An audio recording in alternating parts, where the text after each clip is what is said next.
Olha, se eu te falar, sabe o Ray J? Talvez você não lembre de imediato de quem eu estou falando, mas eu consigo fazer você lembrar rapidinho. Sabe a Kim Kardashian? Sabe aquele vídeo íntimo que vazou lá atrás, que começou todo o burburinho com o nome dela? Esse vídeo era com o Ray J. Esse cara, essa figura, continua comprando briga com a família Kardashian, mesmo depois de 20 anos que tudo isso aconteceu. Pra você ter ideia do quão real é isso, agora, em pleno 2025, a família entrou com um processo na justiça contra o Ray J pela primeira vez em quase 2 décadas. O documento dessa ação judicial tem 13 páginas e em uma delas, os advogados do clã chegam a citar que o cantor é incapaz de aceitar o fim do seu relacionamento passageiro com a Kim Kardashian. Mas o que rolou pra isso tá se desdobrando assim 20 anos depois? O que o Ray J aprontou agora? Ele simplesmente disse numa transmissão ao vivo que a Polícia Federal dos Estados Unidos estaria prestes a desmascarar um esquema de crime organizado da família Kardashian. Só essa pequena acusação que ele fez. Calma, eu vou te explicar essa história maluca. Vem comigo, se prepara porque o vídeo de hoje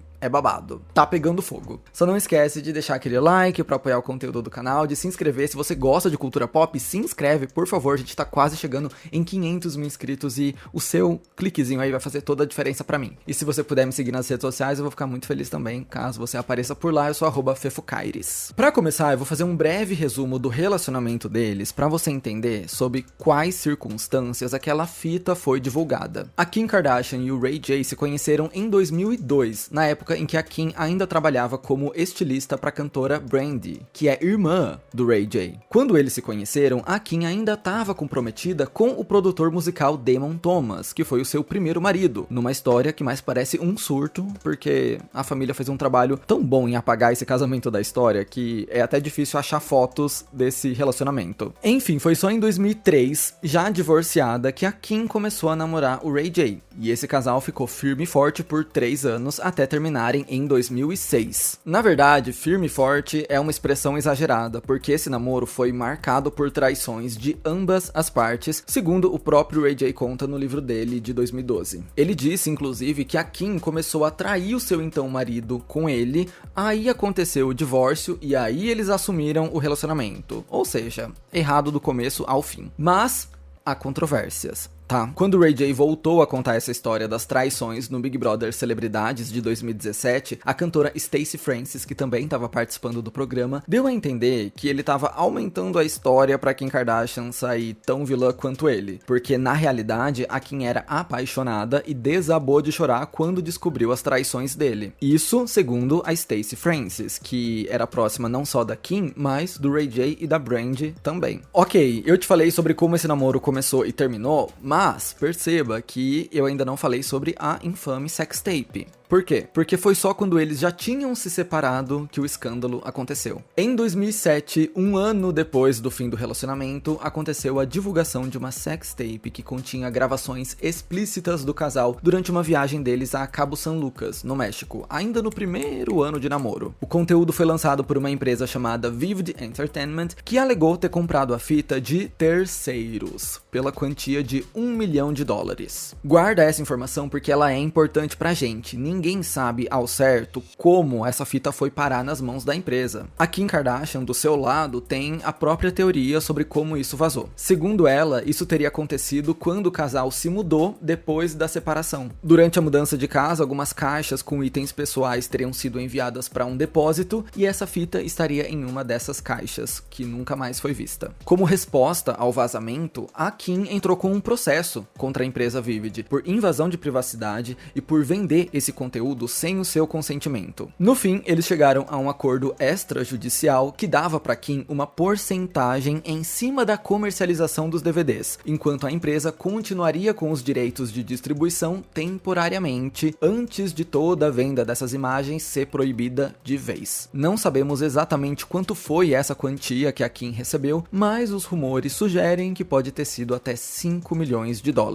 Porém, aqui a gente entra numa das maiores lendas urbanas zonas de Hollywood, que é: ninguém sabe quem encontrou essa fita, quem vendeu, quem mostrou pra essa empresa, como a fita foi parar ali. Não sabemos. Um dos grandes mistérios é a pessoa por trás disso tudo, porque existe um diz-que-me-disse de 20 anos com o Ray J dizendo que a Kim queria vazar a fita desde o começo e a Kim negando ter qualquer participação nisso. De acordo com o músico e ex-namorado da Kim e integrante da fita, esses terceiros que teriam enviado o material à Vivid Entertainment, na verdade, seriam os membros do clã Kardashian. Vou te explicar por quê e em qual contexto ele fez essas afirmações. Vem comigo. Uma das vezes que ele trouxe essa bomba à tona foi em 2022, quando a sextape voltou a assombrar a família em um dos episódios de The Kardashians. No show, a Kim disse que estava preocupada porque descobriu que o ex-empresário do Ray J estava ameaçando vazar novas filmagens íntimas dela. Se você viu o reality, você lembra disso. Falaram que tinham mais imagens daquela época, que uma sextape parte 2 estava prestes a sair e a Kim ficou desesperada com a possibilidade disso voltar a perseguir ela a essa altura da vida. Na época, o Kanye West chegou a se encontrar com o Ray J na tentativa de recuperar essas imagens. Ele conseguiu um computador com todo o material que o Ray J ainda tinha da Kim, mas foi noticiado que não tinha nada de explícito ali. Eram só fotos, mensagens de texto e outras interações que eles tiveram ao longo dos anos. O Ray J disse que o objetivo dele em entregar esse material para a família era provar que ele não estava tentando vazar nada de ilegal. Era tirar o dele da reta. Ele contou em entrevista ao Daily Mail, abre aspas, "Eu entreguei o conteúdo para ele, Kanye, em um terminal privado nos fundos do aeroporto de Los Angeles, numa sala reservada onde a gente conversou por 4 horas. Eu dei a ele tudo que eu tinha, mostrei tudo que eu tinha. Ele sentou no chão e ficou olhando para tudo o que eu entreguei. Era tudo que eu achava que poderia ser visto de forma negativa. Eram mensagens minhas e da Kim ao longo dos anos, várias fotos diferentes que a gente trocou depois da sextape. Eu tava mostrando essas linhas do tempo para ele entender que tudo que contaram para ele não era verdade." O Ray J foi categórico nessa entrevista ao dizer que toda a narrativa em volta da sextape era a maior mentira da história da indústria do entretenimento. De acordo com o cantor, foi ele quem sugeriu o lançamento dos vídeos íntimos, algo que já tinha sido comentado por um jornalista chamado Ian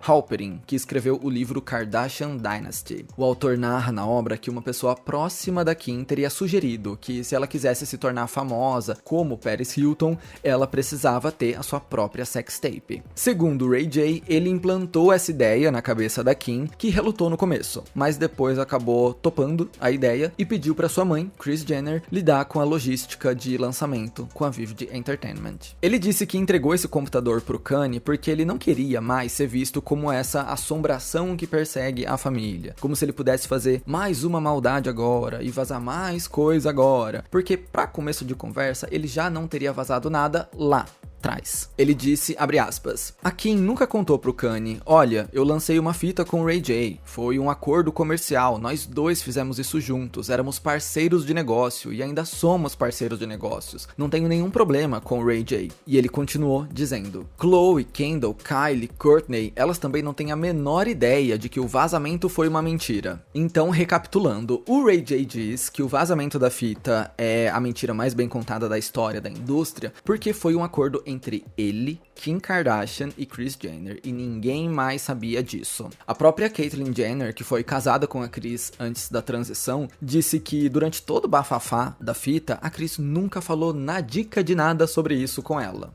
Muito menos a Kim. E a Caitlyn era meio, prefiro nem saber o que tá acontecendo. Então, de fato, ela nunca trocou uma palavra com ninguém sobre o vazamento da fita da sua enteada. Então, se o que o Ray J diz é verdade, só 3 pessoas sabem disso e elas prometeram levar isso pro túmulo. Ele, a Kim e a Kris Jenner. Eu não sei no que vocês acreditam. Eu acho que essa história como um todo é meio complicada, né? Porque eu consigo acreditar que, sei lá, a Kim Kardashian topou vazar isso anos atrás. Mas eu também consigo acreditar que hoje ela se arrependa amargamente disso e que seja um gatilho tremendo pra ela. Principalmente porque o Ray J já falou que foi ideia dele e ela relutou no começo, ela não queria. Ele precisou convencer ela que seria uma boa ideia. E a gente tá falando de uma mulher que tinha 20, 21, 22 anos, eu acho, na época da gravação. Ela era uma pessoa imatura, ela não era um gênio do crime. crime. Então, por mais que essa narrativa possa ser verdade, eu também consigo acreditar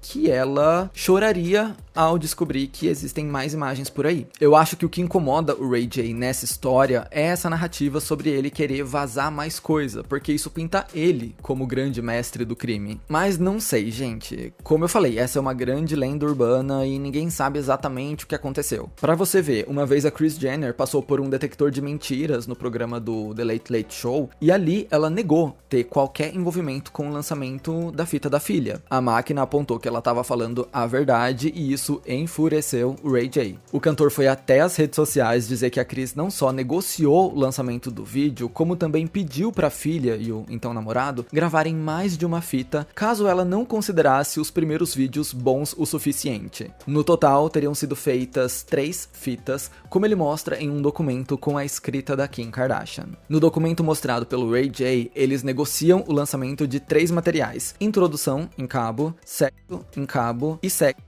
em Santa Bárbara. No final, a Kris Jenner teria optado por ficar apenas com a primeira, já que ela passava uma imagem melhor da filha dela. Isso nas palavras do Ray J. Isso tudo aconteceu em 2022, ou seja, 15 anos depois da bomba explodir. Muita gente acha que o Ray J continua trazendo esse assunto à tona porque ele tem uma certa inveja da Kim, já que ele mesmo não conseguiu se levantar muito bem depois desse episódio do vídeo íntimo. No caso do Ray J, ele aconteceu ali no início dos anos 2000, ele chegou a emplacar alguns hits como One Wish e Sexy Can I, mas depois do seu relacionamento com a Kim, ele não conseguiu sucesso de novo. Pra você ter uma ideia, no último álbum do cantor, lançado há 3 anos, são poucas as músicas que conseguiram ultrapassar 2 milhões de reproduções no Spotify. E mesmo assim, as únicas que conseguiram são aquelas com nomes grandes, como Florida ou Snoop Dogg. Então, a vida dele passou a girar em volta do que ele viveu com a Kim. Em 2013, logo no início do relacionamento dela com o Kanye West, o Ray J lançou um single chamado I Hit It First, que traduz pra algo como Eu Peguei Primeiro. A capa da música era uma imagem da Kim toda pixelada, e no clipe ele chamou uma sósia dela. Nos versos ele canta: ela pode até ficar com rappers e jogadores, mas todo mundo sabe que eu peguei primeiro. Eu deixava a cabeça dela no norte e a bunda no sul, mas agora ela preferiu o oeste, numa referência ao sobrenome do Kanye. Então assim, também existe esse outro lado sobre o mundo do Ray J orbitar em volta da Kim, mesmo depois de todos esses anos. E a mais nova polêmica entre eles aconteceu agora, em 2025, e essa conseguiu ser mais pesada que as anteriores. Durante uma participação no documentário do TMZ Estados Unidos vs Sean Combs, ele citou a família Kardashian, dizendo que não ficaria surpreso se falassem pra ele que elas estão sendo acusadas de crime organizado também, o mesmo crime que acusaram o Diddy. Do nada. E ele repetiu esse discurso mais de uma vez, como aconteceu numa live mês passado, onde ele confirmou que já sabia que as autoridades federais dos Estados Unidos estavam investigando a família. Abre aspas. A investigação federal que está prestes a rolar sobre Kris Jenner e Kim Kardashian vai ser uma loucura. Vou aparecer no noticiário todos os dias. Se alguém conhece a Kim ou é próximo dela, precisa avisá-la agora. A bomba está vindo e os federais estão vindo. No vídeo, ele ainda acrescentou que o que estava prestes a contar sobre elas era pior do que o caso Diddy. Com essa declaração, a família decidiu agir contra o Ray J pela primeira vez em todos esses anos. No início de outubro, Kim e Kris entraram com um processo contra o Ray J por difamação. De acordo com o advogado da família, o cantor vem desmoralizando as duas há pelo menos 20 anos. Abre aspas. As declarações públicas de Ray J são descaradamente falsas. Não existe tal investigação federal. Nenhuma agência de aplicação de lei iniciou qualquer processo ou investigação criminosa relacionada a acusações de organização criminosa contra a senhora Kardashian ou a senhora Jenner. E nenhuma evidência credível apoia essas alegações inflamatórias. Quando soube da ação judicial, o ex da Kim abriu uma live negando ter cometido a difamação e acusando a família de querer escravizar ele. Para isso, ele mostrou um documento que não se sabe muito bem a história por trás, onde o clã teria oferecido cerca de 5 milhões de dólares para um acordo de confidencialidade. Ele disse, abre aspas, eu sou obcecado por vocês que são obcecadas por mim. Eu tenho todas as provas. Vocês ficam me dizendo, por favor, não conte a ninguém, mas vocês vão pra cadeia. Isso é suborno. Vocês continuam me pressionando ano após ano. E eu não aguento mais isso. Eu não quero o dinheiro de vocês. Mas, como eu te disse, se eu entendi direito o vídeo que o Chemzy fez sobre essa live, não fica muito claro sobre o que é esse documento. Sobre o que é que o Khloe Kardashian está pedindo confidencialidade. Pode ser, por exemplo, para que ele não cite mais o vazamento da fita. Não sei. E assim, ouvindo o Ray J falar, realmente parece que ele é um cara que foi injustiçado pela vida e pelo mundo, mas a gente não pode esquecer que quando ele não está falando das Kardashians, ele está defendendo o Diddy. Ele já contou que era frequentador das festas do rapper e negou que as freak-offs existiam. A polêmica mais recente dele envolvendo o Diddy aconteceu algumas semanas atrás, quando o Ray J foi convidado para participar de uma super live do streamer Kai Cenat. Lá, ele não só defendeu o Diddy, como disse que era o novo Diddy, o que resultou na expulsão dele da live. E ele saiu da sala enquanto gritava liberdade ao Diddy. Mas assim, parece que era só uma palhaçada, porque depois ele já voltou pras lives como se nada tivesse acontecido. Mas, estranho, né? É aquilo, o sofrimento de um, o pesadelo de um é o humor do outro. De qualquer jeito, esse episódio aconteceu pouco antes da condenação do Diddy ser anunciada. Foi na primeira semana de outubro que o magnata da música foi condenado a 4 anos e 2 meses de prisão, dos quais já cumpriu 1 ano, além de uma multa de $500 mil. Isso porque ele foi considerado culpado das 2 acusações de transporte para fins de prostituição. Eu explico mais sobre essa condenação nesse vídeo aqui em cima. E vale lembrar que o próprio Ray J tem passagens pela polícia. Em 2014, por exemplo, uma mulher acusou o homem de tocá-la sem o seu consentimento no bar de um hotel em Beverly Hills. O segurança do estabelecimento então pediu para que o cantor se retirasse do local, coisa que ele se recusou a fazer, o que teria iniciado uma briga ali mesmo. A polícia foi acionada, mas a situação não se acalmou e o Ray J teria inclusive chutado a janela da viatura e cuspido nos agentes. O cantor foi acusado de agressão sexual, vandalismo, agressão a um policial e resistência à prisão. No final, eles fizeram um acordo e o artista foi condenado apenas por invasão de privacidade. E concordou em cumprir 3 anos de liberdade condicional com acompanhamento terapêutico e prestação de serviços comunitários. O caso mais recente dele envolvendo a polícia aconteceu nesse ano também, quando rolou um confronto entre o Ray J e a sua ex-esposa, a Princess Love. Apesar de ter sido algemado e mantido temporariamente sob responsabilidade das autoridades, não houve nenhuma prisão porque a denúncia da mulher não foi formalizada depois. Moral da história: o Ray J tem muito a falar sobre o clã Kardashian, mas será que a voz dele é tão confiável assim? E outra, ele já disse que não tem mais contato com ninguém da família desde que ele se separou da Kim, em 2006. Então essas acusações de que a família seria pior que o Diddy vem de qual fonte? Como que ele sabe dessas coisas? Será que tem alguma verdade nisso? Ou será que ele só tá fazendo acusações no vento pra tentar manchar o nome da Kim? Não tem como a gente saber. No fim das contas, a gente precisa lembrar que a Kim Kardashian virou o que virou apesar dessa história da sextape e não por causa dela. Eu sei que muita gente não gosta da Kim e muita gente atribui todo o sucesso que ela teve a essa fita, mas isso é fechar os olhos pra tudo que ela fez. Se tudo que ela tem hoje tivesse sido fruto de um vídeo íntimo, muita gente estaria no mesmo nível que ela, mas ela conseguiu pegar esses limões, intencionais ou não, e fazer uma limonada jamais vista. Não é fácil sustentar sozinha 200 empresas, vários filhos, um ex problemático atrás do outro e ainda conseguir manter tudo isso funcionando. Então, pera lá, vamos dar créditos a Kim Kardashian também. E resgatando o que eu falei no meio do vídeo, eu acho que é possível, sei lá, supondo que o Ray J esteja falando a verdade, é possível que ela tenha concordado com o vazamento dessa fita lá atrás, e é possível também que ela se arrependa, que ela não queira mais esse material divulgado, que qualquer coisa envolvendo isso hoje seja uma invasão de privacidade pra ela. Enfim, acho que são questões complexas aí. Mas enfim, muitos mistérios nessa história. Essa é a treta envolvendo Ray J e Kardashians. Comenta aí o que você achou de tudo isso. E olha, o Ray J não é o único ex da Kim que anda causando confusão por aí em 2025. Tá? Clica aqui em cima pra ver as últimas polêmicas do Kanye West também. Eu espero que você tenha gostado desse vídeo. Se você gostou, deixa um like, se inscreve aqui no canal, vai me seguir nas redes sociais também e a gente se vê no meu próximo vídeo. Belezinha? Bye bye.